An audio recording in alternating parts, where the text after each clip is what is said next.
Today, we're exposing a bombshell that's rocking the world of little people, big world.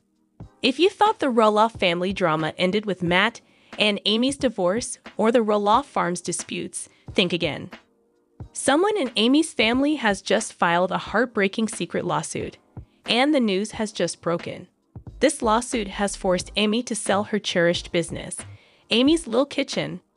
In the end, with the intention of ruining Amy completely, they brought false accusations against her beloved husband, Chris Merrick, and sent him to jail. This devastating legal battle is plunging Amy into extreme financial crisis. But the question remains, who within her own family has masterminded such a sinister conspiracy to destroy Amy and her husband and planned to leave her utterly penniless? Who in the Roloff family would go to such lengths to destroy Amy?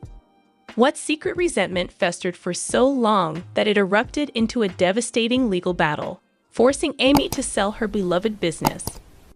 What false accusations could be so heinous that they would land Chris Merrick behind bars? And what was the ultimate, terrifying goal? To leave Amy Roloff not just broke, but broken. This is not an episode of a reality show. This is the story of a real-life conspiracy, a family betrayal, and one woman's fight for survival. To understand the devastation, we must first understand what was at stake. After her divorce from Matt Roloff was finalized in 2016, Amy embarked on what many fans celebrated as her second act. Amy, it's scary starting over, but it's also exciting. I get to decide what my life looks like now. And decide she did. She found love with Chris Merrick, a real estate broker who matched her zest for life. She authored a successful memoir and cookbook. But the crown jewel of her entrepreneurial spirit was Amy's Little Kitchen. What started as a passion project, born from recipes she made for her family for years, exploded into a thriving business. It was featured in specialty stores across the Pacific Northwest, had a booming online direct-to-consumer model, and was a staple at farmers markets. It wasn't just a brand, it was Amy's identity, her financial independence, her legacy. Amy's Little Kitchen had all the markers of a brand poised for a major national breakthrough. You had a charismatic founder with a built-in audience, a high-quality product in a growing market segment, and a compelling backstory. Our firm estimated its valuation at between $2 and $3 million, with significant potential for growth. But success, as it often does, can cast long shadows. And in those shadows, jealousy began to simmer. The Roloff family dynamics have always been complex, played out in the public eye. The divorce, the sale of the farm, the disagreements over the future, all of it created fractures. And while the public saw a family that was moving forward, sources close to the family tell a different story.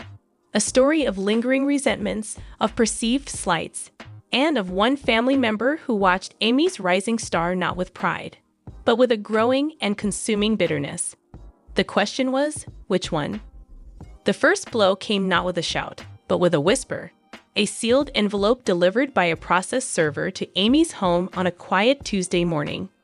It was a lawsuit, a civil complaint filed in a private court, its details hidden from public record by a controversial confidentiality clause invoked by the plaintiff. The plaintiff's name was redacted, referred to only as Party A. But the defendant was clear, Amy Roloff. And the target was Amy's Little Kitchen. This was a highly unusual maneuver, filing under a confidential seal in a civil matter, especially one involving a private business, is rare. It's a tactic often used to apply maximum pressure while minimizing public scrutiny. It suggests the plaintiff had something to gain from secrecy or something to lose from publicity. The allegations, according to sources who have seen the document, were shocking. Party A claimed that Amy had used a family recipe to start her business, a recipe that was allegedly the intellectual property of the Roloff family estate. They claimed Amy had no right to commercialize it without permission and without providing financial compensation to the other family members. The suit demanded a complete accounting of all profits from Amy's Little Kitchen since its inception and that those profits be placed in a trust for the benefit of the Roloff family. Furthermore, it demanded that Amy be forced to immediately cease operations and sell the business to satisfy the alleged debt. Amy was blindsided. In a statement to her inner circle, she reportedly called the claims ludicrous and a malicious fiction. She asserted the recipes were her own, developed and perfected over 40 years of cooking for her family. There was no family recipe book. No secret ingredient bestowed upon her by the Roloffs. Friend of Amy's, Sarah says, she was devastated and furious. She kept saying, "How could someone in my own family do this? They've eaten my food their entire lives. They know it's mine." She knew it wasn't about a recipe. It was a personal attack disguised as a legal action. The legal fees began to mount immediately. Defending against a lawsuit, even a baseless one, is astronomically expensive. Amy was forced to hire a top-tier intellectual property law firm. Money she had earmarked for expansion, for marketing, for her and Chris' future, was now being funneled into a legal defense.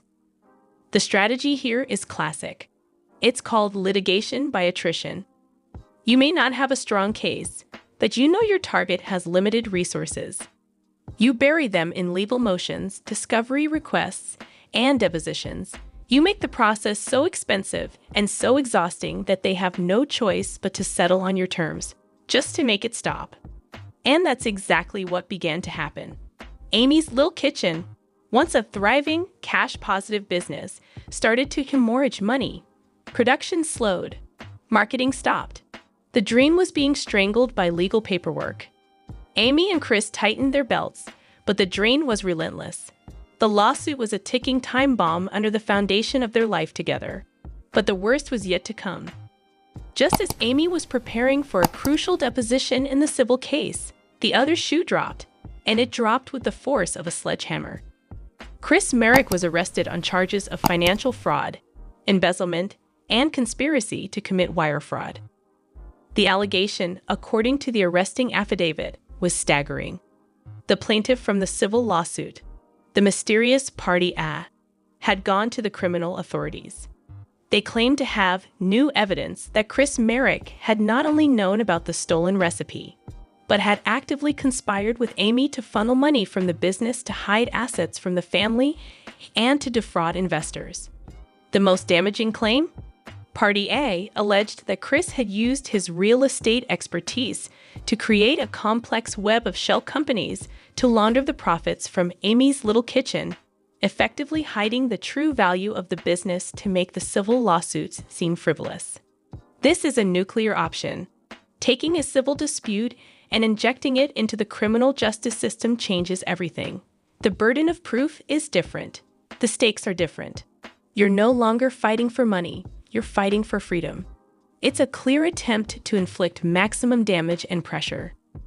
Chris was denied bail initially, deemed a flight risk due to his profession and resources. For 3 agonizing days, Amy's husband sat in a county jail cell. It broke her, absolutely shattered her. She was trying to hold it together for the business, for the lawsuit, and then this. She kept saying, "They've taken him. They'd put my innocent husband in a cage." She knew it was all connected. This was the same person, upping the ante to destroy them completely. Amy now faced a two-front war, a devastating civil suit that was draining her financially, and a criminal defense for her husband that would cost even more. The media frenzy was merciless. Sponsors for the TV show got nervous. Amy's Lil Kitchen was now toxic. Stores pulled her products from shelves. The business was dead in the water.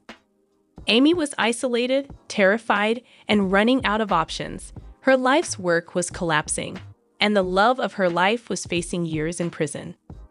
All because of a lawsuit filed by an anonymous member of her own family. The need to discover the identity of Party A was no longer a matter of curiosity. It was a matter of survival. With Chris still fighting the criminal charges and the legal bills piling up at a rate of tens of thousands of dollars a month, Amy faced an impossible choice. The plaintiff in the civil case, smelling blood in the water, filed a motion for a summary judgment. They argued that the criminal case against Chris was proof enough of their claims and that Amy should immediately be forced to sell Amy's little kitchen to pay the alleged debt to the family. It's a vicious circle. The criminal charges, however baseless, give weight to the civil suit. And the civil suit helps justify the criminal investigation in the eyes of the public and a lazy prosecutor. It's a self-reinforcing cycle of destruction. Amy's lawyers advised her that she could fight it. They believed they could win, but a trial would take years and cost hundreds of thousands of dollars she no longer had. Meanwhile, Chris's bail had been set at a prohibitively high amount after his initial denial. She needed cash. The unthinkable became the inevitable. To save her husband, she had to sacrifice her dream.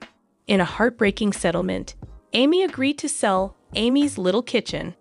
The business she built from scratch, her pride and joy, was sold to a private equity firm for a fraction of its true worth.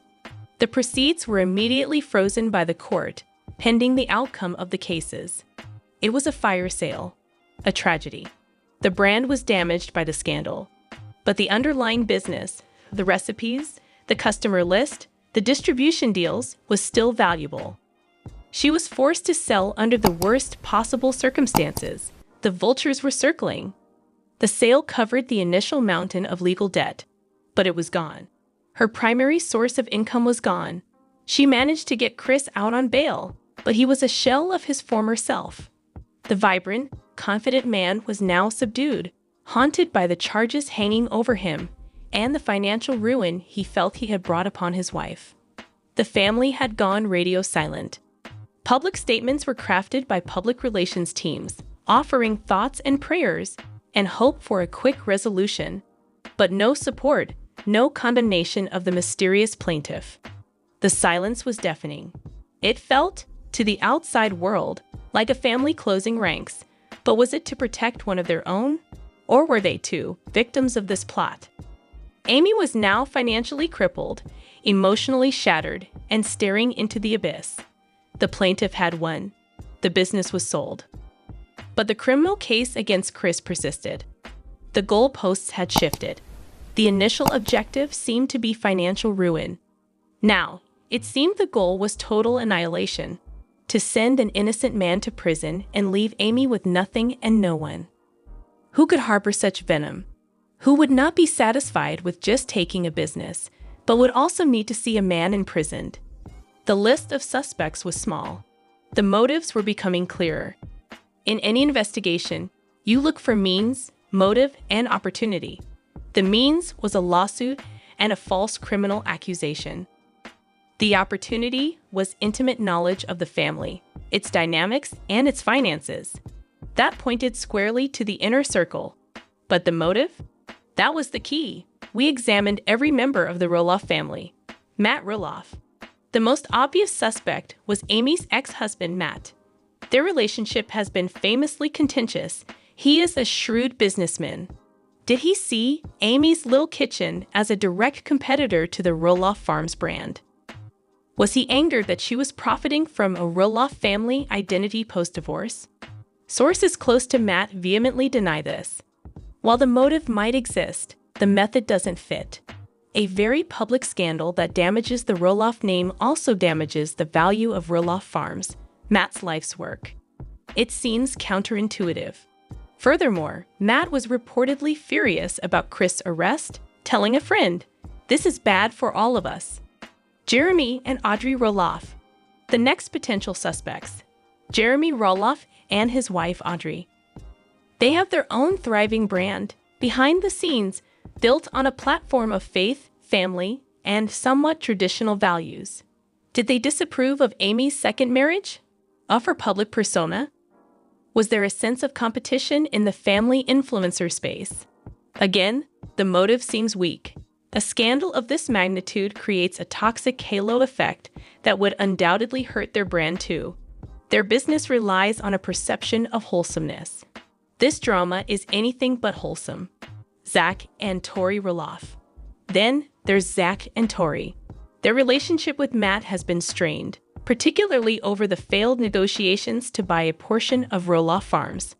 They have voiced their frustrations publicly. But did that frustration extend to Amy? Some speculated that if they felt shut out of the farm, they might look to Amy's Lil Kitchen as an alternative source of family income.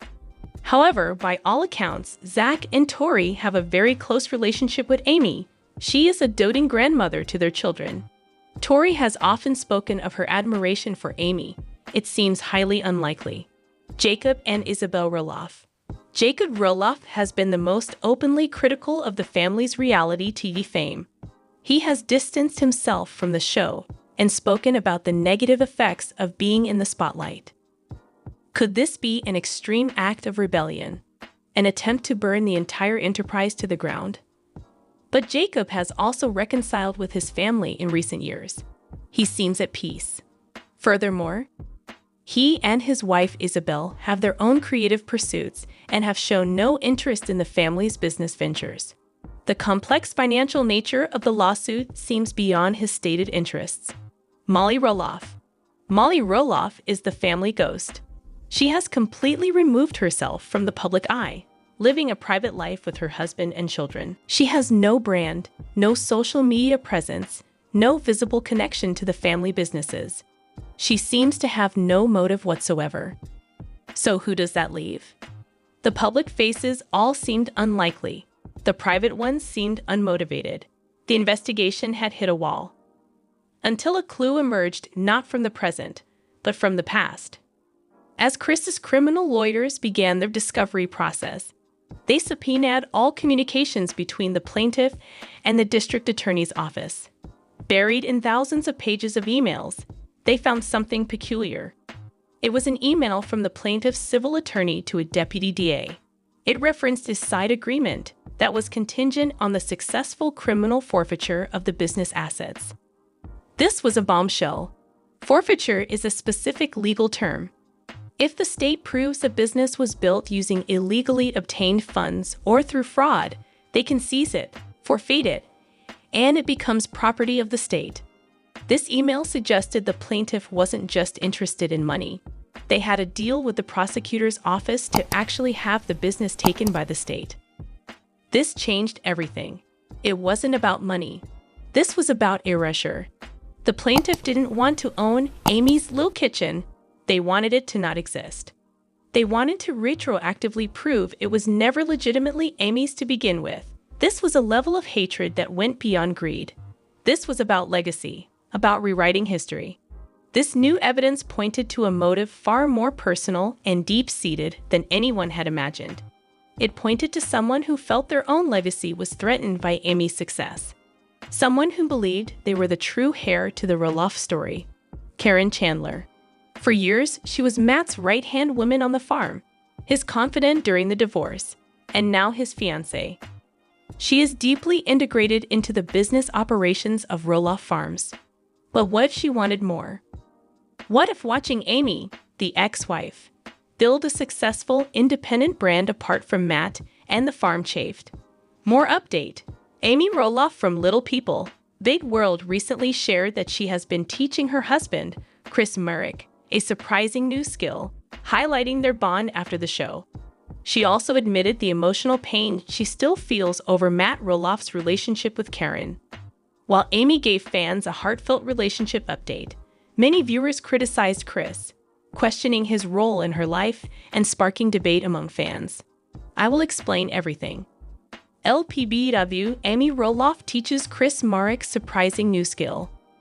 Amy Roloff and Chris Murrick are beloved by many Little People Big World fans, even though they sometimes moan about the seasons dragging on. Amy just taught Chris an unexpected new skill. What exactly were these two up to? Amy Roloff and Matt Roloff's animosity in Little People. Big World Moments has been a fan favorite for years. But fans have also enjoyed seeing the interplay between Amy and Chris Murrick since they started dating.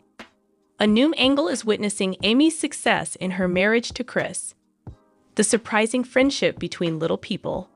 Big World stars Chris Murrick and Matt Roloff is even enjoyed by fans. Becoming friends with someone's ex-husband is not something that happens very often. Despite what many may think, Chris and Matt are actually quite close buddies. Amy Roloff and Chris Marek's many joint projects are a favorite among Little People, Big World viewers.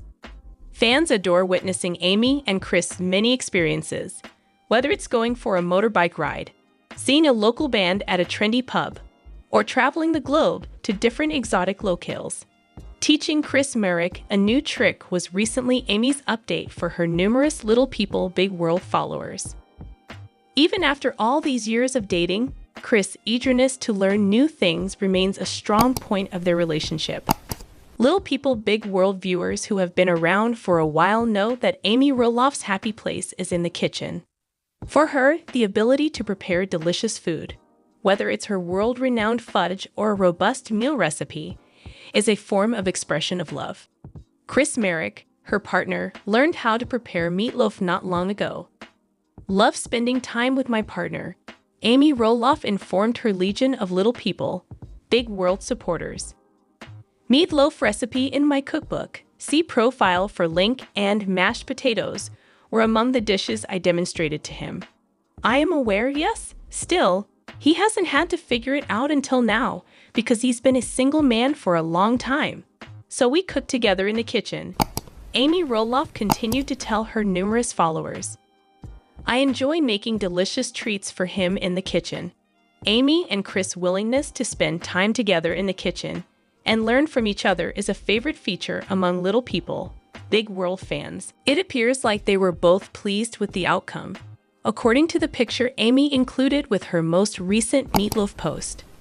Amy Roloff gives relationship update after end of show. Amy Roloff recently gave an update on her relationship with Chris Marek. As the Little People Big World Season 25 finale has come to a close and the franchise's future remains uncertain. Then, how are these two doing? Viewers of Amy Roloff's TLC appearances on Little People Big World will know that Chris Marek has grown prominent in the cast. Chris and Karen Chandler's addition to scenes has been a significant aspect of the show because Amy and Matt Roloff have moved on with new individuals. A major plot point in the most recent season of Little People Big World was Amy, Matt, Chris, and Karen coordinating a fundraiser at Roloff Farms. Many more facets can be uncovered, such as the bromance between Chris and Matt, the conflict between Amy and Karen, and many more. The romance between Amy and Matt Roloff was a staple of Little People Big World for many years. Viewers get a glimpse of their new relationships because they have moved on with other individuals. The overall experience is definitely enhanced by that. The likes of Chris Marek and Karen Chandler do not have universal support. While Amy and Matt Roloff's relationships with their present spouses have improved, most Little People Big World viewers believe that their poisonous relationship was far worse. That being said, it can be said that some progress has been achieved during the process. Amy Roloff recently updated fans on the status of her marriage to Chris Marek, as many viewers have speculated that Little People Big World Season 25 could be the series' conclusion. A date night was recently enjoyed by the Little People Big World couple. In addition to listening to live music, they caught up with pals. People really enjoy seeing this. Scenes on TLC are given an extra dose of drama. So many people are connecting with Amy and Chris' carefree moment as they enjoy a night on the town. Whatever the future holds for the franchise, it is evident that Amy Roloff and Chris Marek's marriage is still going strong after all the ups and downs and obstacles along the way. Amy Roloff admits pain of Matt and Karen relationship. Even though Little People Big World star Amy Roloff has moved on with Chris Marek, her relationship with Matt Roloff is far from over. Considering that Matt recently announced his engagement to Karen Chandler, this is particularly relevant. To what extent is Amy's true sentiment expressed here? The Roloff twins, Amy and Matt, will inevitably irritate one another. That is evident even in the most recent scenes as the Little People Big World gang attempts to organize a fundraiser. Amy and Matt continue to argue, even after Amy has moved on with other people. "You can't have it both ways" is an old adage that applies here. Amy and Matt are perpetually at odds over who gets to make the final decision. Given the intensity of their arguments, it's easy to overlook the fact that they were ever a couple. When you commit to someone for 28 years, have 4 children as a couple, and make a life with them, it's impossible to entirely separate from them. The Chandlers' Roloff farm is a regular hangout for Amy and Chris. Amy Roloff is still known by Matt Roloff's last name, and the generations of Roloff's children and grandchildren will ensure that their families remain intertwined. Amy Roloff has gone so far as to say that things are still kind of awkward when she is around her ex-husband in recent scenes from Little People, Big World. Furthermore, Amy reiterated her aversion to learning about the ins and outs of Matt and Karen's romance and engagement. Plus, she said that it was not necessary to cling onto any drama. Karen Chandler's engagement ring was larger than Amy's, which caused a lot of tension in earlier scenes from Little People, Big World. She made an effort to brush it off, but her irritation was evident. No matter what happens, Amy Roloff says her time with Matt Roloff will remain with her. Until my death, it will continue to affect people, Amy stated. Her advice was to do the best you can. Additionally, Amy was unhappy that Matt had decided to transform their Roloff farm's property into a vacation rental. They brought up their children in this house. She thinks it should be occupied by a family, not short-term visitors. Many viewers of Little People, Big World have noticed that beneath Amy's cordial demeanor toward Karen Chandler, there is clearly animosity and anger. Amy and Karen Chandler will forever be connected through Matt, regardless of her feelings about it. No matter what happens, Amy and I will always have Matt in common, the good, the bad, or whatever, Karen recently stated, adding, "We've both been with Matt forever." LPBW fans rip Amy Roloff's husband, Chris Marek. Why? Some viewers of Little People, Big World were very critical of Amy Roloff's spouse, Chris Marek, not long ago. How did the audience perceive him? Amy Roloff, who became famous as Little People Big World, met her future husband, Chris Marek, in 2016. After meeting at a mixer, the two hit it off immediately. Amy wanted to try dating again while she was finalizing her divorce from Matt Roloff. After 28 happy years of marriage, Amy and Matt Roloff divorced. When it happened, they were both long since out of the dating scene.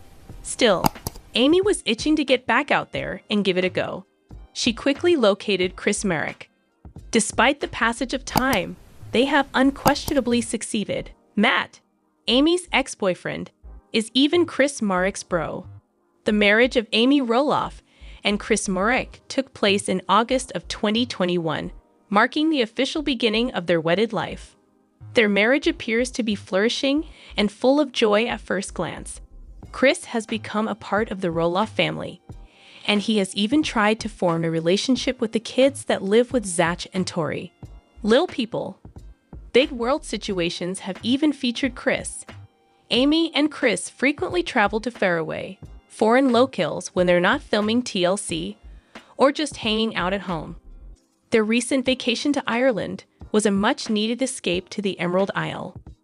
From an analytical standpoint, these two appear to be the ideal match. Fans of Little People, Big World, however, have lately said some concerning things about Chris. Many viewers of Little People, Big World were worried about Chris Marek recently, especially after Amy Roloff brought up the possibility of getting sick and other issues related to her achondroplasia. What a creep! Chris gives off the creepiest vibes, as one fan put it. He claims he won't be concerned unless there's a serious issue, and he smiles when Amy brings up the possibility of her becoming sick or having problems due to her dwarfism. The second commenter added, "It's like he's in denial," but also gives off a dismissive, even gaslighty vibe.